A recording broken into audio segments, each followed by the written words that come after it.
తారకన్నేడి వేరే చెప్పి double call sheet అంట. సో ఇంత మూలంగా దాన్ని ఉద్దేశించి ప్రసంగిస్తూ నేను తెలియజేయనది ఏమంటే ఈ సినిమాకి దర్శకుడు ప్రణయ్ వంగరి, అలాగే ఈ సినిమా రచయిత సాయి. నేను కళ్ళతో చూశాను రాస్తుంటే. వీడు వరుణ్ గాడు నెక్స్ట్ సినిమాకి రాస్తున్నాడు, అది కూడా నాకు తెలుసు. ఫిబ్రవరి ఫస్ట్ వీక్ లో ఇంకో సినిమా వస్తుంది.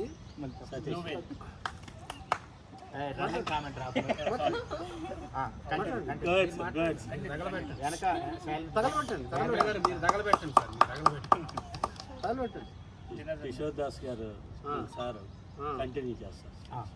ఇది తెలివైన ఆన్సర్. ఎంతైనా మనకు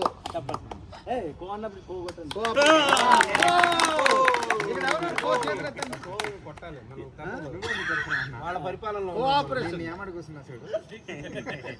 సో ఫస్ట్ వీక్ లో ఫిబ్రవరి ఫస్ట్ వీక్ లో సినిమా వస్తుంది. 8వ తారీఖు దర్శకుడు సతీష్. ఇప్పటి నుంచి సతీష్ అంటే డైరెక్టర్. సో ఇప్పటి నుంచి ఆయన్ని కాకా పడ్డం అనేది అలవాటు చేసుకుని నేర్చుకోవాల్సిందిగా చేపట్లో. అయితే ఇవాళ నేను ఈ సినిమాలో నాకు ఒక ఫుల్ లెంత్ క్యారెక్టర్ సాయి రాశాడు. అయితే వెంటనే హీరో వేలు పెట్టి నాకన్నా ఎక్కువ ఉంది క్యారెక్టర్ తగ్గించు అని రిక్వెస్ట్ చేశాడు. సాయిని బెదిరించాడు. ఇలాగుంటే అలాగా డాడీ క్యారెక్టర్ నాకన్నా పెద్ద అయిపోయింది, లాభం లేదంటే అప్పుడు ఒక కత్తిరి తీసుకుని సాయి కట్ చేశాడు. ఏంటిది నిన్నే ఒకటి చూశాను. ఎవడో లోపలికి వెళ్తా ఉంటే పబ్లోకి ఎక్కడికో వెళ్తా ఉంటే అక్కడ చెయ్యి కట్ అయింది అంటాడు. ఆవిడ వెళ్తుంటాడు బార్లోకి, హ్యాండిక్యాప్ చేయలేదంటాడు.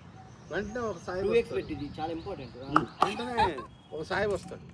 నువ్వెందుకురా నీకేంద్రా అంటే టోపీ వేసుకుంటాడు. సో ఆ విధంగా ఏమన్నా అర్థమైతే వాళ్ళు ఏం కట్ చేసుకుంటారో నేను ప్రత్యేకంగా చెప్పదు. సో ఆ విధంగా బేసిక్గా టాపిక్ లోకి వెళ్తే ఈ రోజు మేము 15 మీల్స్ ఫుల్ మీల్స్ ఒక్కొక్కరికి 2 వస్తాయమ్మా. ఒక మీల్స్ ఇద్దరికి వస్తుంది. లేదు 2 మీల్స్ ఒక్కరికి కాదు. నువ్వు రైటర్వా మేనేజర్వా? ఆల్రౌండర్. నువ్వు రైటర్వా మేనేజర్వా?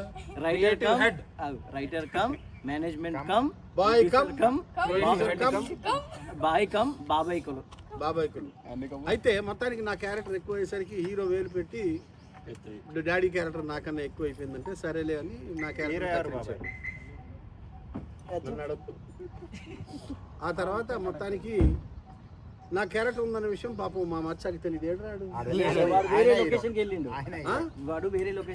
వాడికి నేను రిక్వెస్ట్ చేశా, మచ్చా కొంచెం సాయికి చెప్పి నాకు క్యారెక్టర్ పెట్టించి ఈ సినిమాలో నేను లేను నువ్వంటే.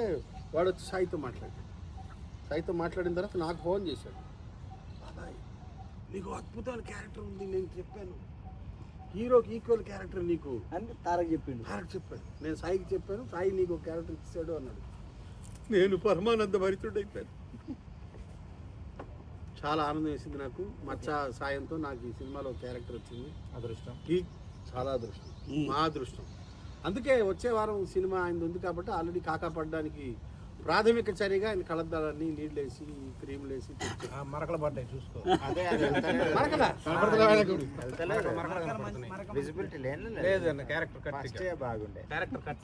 అరే ఈ విధంగా మా లొకేషన్కి వచ్చిన కిషోర్ దాస్ బాబాయ్కి ప్రత్యేకమైన వందనాలు.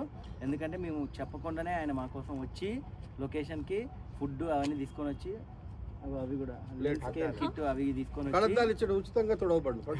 సో ఫైనల్గా ఏంటంటే అమ్మాయిని అడగకుండా అన్నం పెట్టదు, కానీ బాబాయ్ అయితే అడగకుండానే పెడతాడు. సో నిజంగా బాబాయ్కి చెప్పు.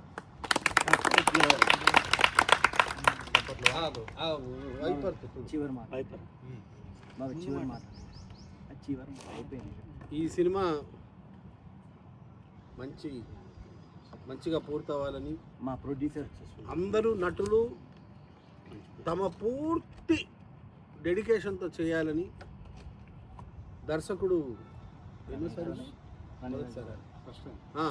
దర్శకుడికి పూర్తి సహాయ సహకారాలు అందించాలని తొలిసారి అనే దర్శకుడు వహిస్తున్నారు. మీరందరూ చాలాసార్లు యాక్ట్ చేశారు, నేను చాలాసార్లు యాక్ట్ చేశాను. కాబట్టి నేను ఒకటే రిక్వెస్ట్ అందరు యాక్టర్లకి, దర్శకుడు మైండ్లో ఏముంది చదవండి. తను ఏం కోరుకుంటున్నాడు, ఆ పాత్ర ఏం చేయాలి అన్నది దర్శకుడు ఖచ్చితంగా తన మైండ్లో ఒకటి ఉంటుంది. దాన్ని మించి మనం చేయగలిగితే మనల్ని మంచి ఆర్టిస్ట్గా సమాజం పరిగణిస్తుంది. ఫిబ్రవరి 2nd వీక్లో షూటింగ్ ఉంది. సతీష్ని కాకపట్టండి. జై కాకా. ఈ సినిమాలో బాగా చేస్తే డైరెక్టర్ మైండ్ అర్థం చేసుకుని తను అనుకున్న దానికన్నా బాగా నటించగలిగితే ఖచ్చితంగా ఫిబ్రవరి 8వ తారీఖు ఈ సినిమాలో కూడా క్యారెక్టర్ పడుతుంది. 14th నాడు ఫస్ట్ పట్టు పట్టు కాకా పట్టు. అదేవిధంగా ఈరోజు మా షూట్లో చాలా మంది విఎఫ్ఏ స్టూడెంట్స్ వచ్చారు. సో విఎఫ్ఏ వాళ్ళకు కూడా ఒకసారి support. చెప్పండి నిజంగా, ఎందుకంటే మా విన్నర్స్ ఫిల్మ్ అకాడమీ నుంచి ట్రైనింగ్ అయిన స్టూడెంట్స్ కోర్స్ కంప్లీట్ అయ్యాక అవ్వనోళ్ళు కంటిన్యూ అవుతున్న వాళ్ళకి కూడా సో వాళ్ళకి కొన్ని క్యారెక్టర్లు అయితే రావడం జరిగింది. ఆ విషయం ఆల్ ది బెస్ట్ వాళ్ళకి కూడా. Thank you. నువ్వు ఏది కట్ చేయాలో చూసుకోండి. ఇందాక నువ్వు మాట్లాడి అది ఆ కట్టలు కట్ చేస్తాం. ఇది మాత్రం ఉంచు. కట్టే ఆ కత్తెరలు కట్ ఎందుకంటే మనం సెన్సార్కి వెళ్తాదనే ధైర్యంతో ఉంటాం ఎప్పుడు. నువ్వు ఇక్కడ పెద్దోడి ఉన్నావు అని తెలిసినా కూడా వాడు పోయి ఆడ కూర్చుందంటే అది క్యాప్ బాగుంది. ఏముంది ముసలోడు ఏమో చెప్తుంటాడని ఫీలింగ్ వెళ్ళిపోయి అంతే. కృష్ణ ఎంత అన్యాయం గురు. టైం చాలా ఓకే రైట్. టైం ఉండదు.